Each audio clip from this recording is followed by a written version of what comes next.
ओम नमो भगवते वासुदेवाय। जय श्री कृष्णा। राधे राधे। आज हम आपको बताएंगे कि तुलसी विवाह आसानी से आप घर पर कैसे कर सकते हैं। कार्तिक माह के आने वाली शुक्ल पक्ष की एकादशी तिथि को देव उठनी या प्रबोधनी एकादशी कहा जाता है।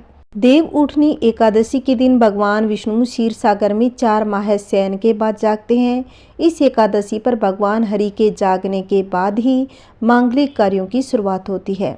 इस दिन भगवान विष्णु के शालिग्राम स्वरूप के साथ तुलसी का विवाह कराने की परंपरा है। इस दिन विधि पूर्वक तुलसी विवाह करने से जीवन के सारे कष्ट दूर हो जाते हैं। ऐसा भी कहा जाता है कि तुलसी विवाह का आयोजन जो भी व्यक्ति करता है उसे उसका अत्यधिक सुफल प्राप्त होता है। धार्मिक मान्यताओं में तुलसी विवाह का पूजन विशेष महत्व रखता है। मान्यता है कि तुलसी विवाह पूजन से कन्यादान के समान पुण्यफल की प्राप्ति होती है। खासकर सुहागिन महिलाओं को तुलसी विवाह की पूजा जरूर करनी चाहिए। इससे वैवाहिक संबंध मजबूत रहते हैं और घर में सुख समृद्धि रहती है। आइए अब जान लेते हैं तुलसी विवाह की सरल पूजा विधि के बारे में। कई जगह पर तुलसी विवाह देव उठनी एकादशी के दिन करते हैं तो कई जगह पर द्वादशी के दिन करते हैं, यानी एकादशी के दूसरे दिन। वैसे तो इस बार 12 नवंबर के दिन तुलसी विवाह का आयोजन किया जाएगा। अगर आपके यहाँ तुलसी विवाह द्वादशी के दिन करते हैं, एकादशी के दिन नहीं करते, तो आप 13 तारीख को द्वादशी के दिन कर सकते हैं। वैसे तो आप कार्तिक पूर्णिमा तक विवाह कर सकते हैं, इसमें कोई आपत्ति नहीं। पूरा कार्तिक का महीना भगवान विष्णु को समर्पित होता है। सबसे पहले तो देखो, तुलसी विवाह करने से पहले सभी को नहा धोकर स्वच्छ हो जाना है। उसके बाद आप जहाँ तुलसी विवाह करना है उस जगह को साफ सुथरा कर लें। या तो आप पानी से धो लें या आप गाय के गोबर से चौक लगा लें। गोबर से नहीं लगा सकते तो आप गेरू जो लाल मिट्टी होती है उससे चौक लगा सकते हैं। फिर हम रंगोली बनाएंगे।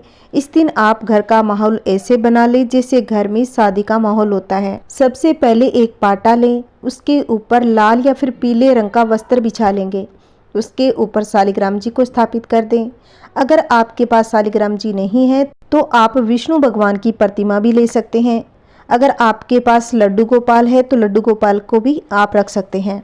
शालिग्राम तुलसी की दाईं तरफ होनी चाहिए, इस बात का आप ध्यान रखें। अब हम कलश की स्थापना करेंगे। एक कलश लें, उसमें शुद्ध पानी भर लें, थोड़ा सा गंगा जल मिला लें। कलश के अंदर आप एक सिक्का डाल दीजिए, एक सुपारी, एक हल्दी की गांठ उसमें डाल देनी है। फिर आप आम के 5 पत्ते लीजिए, जिसे हम 5 पल्लव भी कहते हैं। उनको ऊपर रखकर एक नारियल रखना है। नारियल के ऊपर आप लाल कपड़ा लपेट दें, नहीं तो आप कलावा भी लपेट सकते हैं। उस नारियल को हम कलश के ऊपर रखेंगे। इस प्रकार हमारी कलश की स्थापना हो गई। अब हम गौरी गणेश जी की स्थापना करेंगे। गणेश जी के बिना कोई भी विवाह संपन्न नहीं माना जाता, इसलिए सबसे पहले गणेश जी की पूजा करेंगे। फिर आप धूप दीप दिखाकर भोग लगाकर गणेश जी की पूजा संपन्न करेंगे। फिर सभी को भाव के साथ स्नान कराएं। फिर हम हाथ में फूल और तिल लेकर विवाह का संकल्प लें। संकल्प लेने के बाद तिल और पुष्प को भगवान के चरणों में रख दें। फिर शालिग्राम जी को चंदन का तिलक करें और तुलसी माता को रोली का तिलक करें। ऐसे ही कलश को भी तिलक करें। फिर दीपक प्रज्वलित करके दीपक को भी तिलक करें। फिर वस्त्र अर्पित करेंगे। भगवान शालिग्राम जी को पीले वस्त्र अर्पित करें और माता तुलसी को लाल रंग की चुनरी या फिर आप लाल या हरे रंग की साड़ी भी अर्पित कर सकते हैं। अब हम तुलसी माता का श्रृंगार करेंगे। जितना आप माता तुलसी के लिए श्रृंगार का सामान लाए हैं उनको थोड़ा थोड़ा करके लगाएंगे। पहले हम चूड़ियाँ पहनाएंगे। चूड़ियाँ अगर पहनाई नहीं जा रही है तो आप क्या करें, माता तुलसी को स्पर्श करके जड़ में भी रख सकते हैं। फिर माता तुलसी को बिंदी लगाएंगे, मेहंदी लगाएंगे। मेहंदी भगवान शालिग्राम को भी लगानी है। मेहंदी की रस्म को पूरा करने के बाद अब हम करेंगे हल्दी की रस्म। सबसे पहले आप थोड़ी सी हल्दी लीजिए, उसमें कच्चा दूध डालकर घोल तैयार कर लें।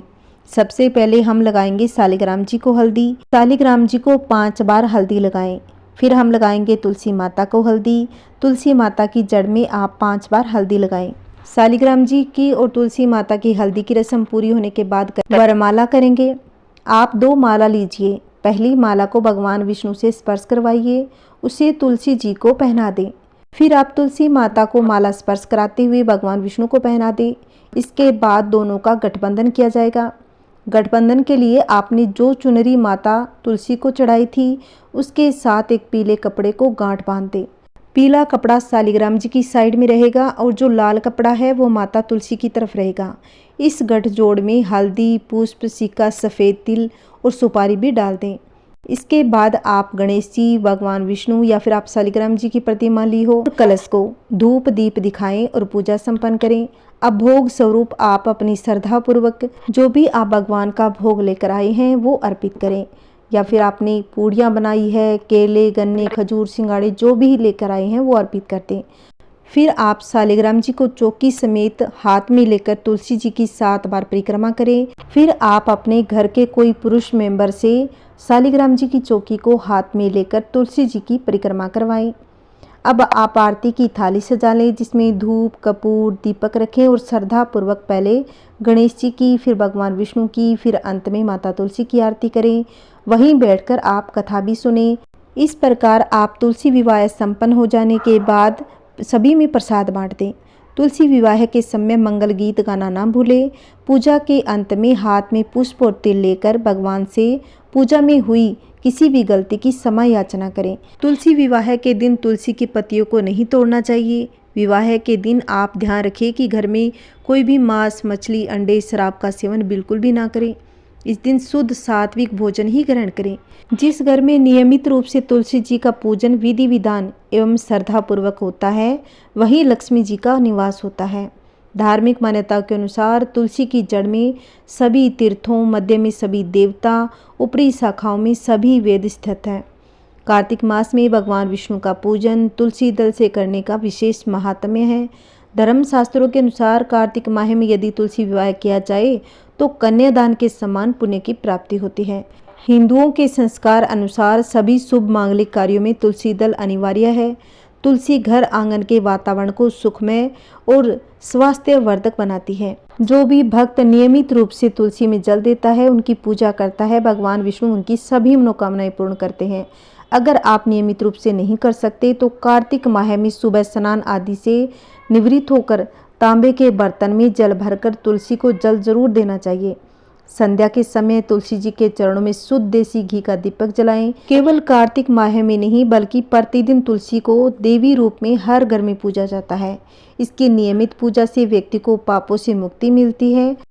जिस घर के आंगन में तुलसी का पौधा नहीं होता वहां लक्ष्मी जी का निवास नहीं होता। तुलसी का पौधा हर घर के आंगन में होना चाहिए ताकि घर में सुख समृद्धि, अच्छा स्वास्थ्य, लक्ष्मी का सदैव निवास बना रहे। जय श्री कृष्णा, राधे राधे। आज की वीडियो में बस इतना ही। ओम नमः शिवाय।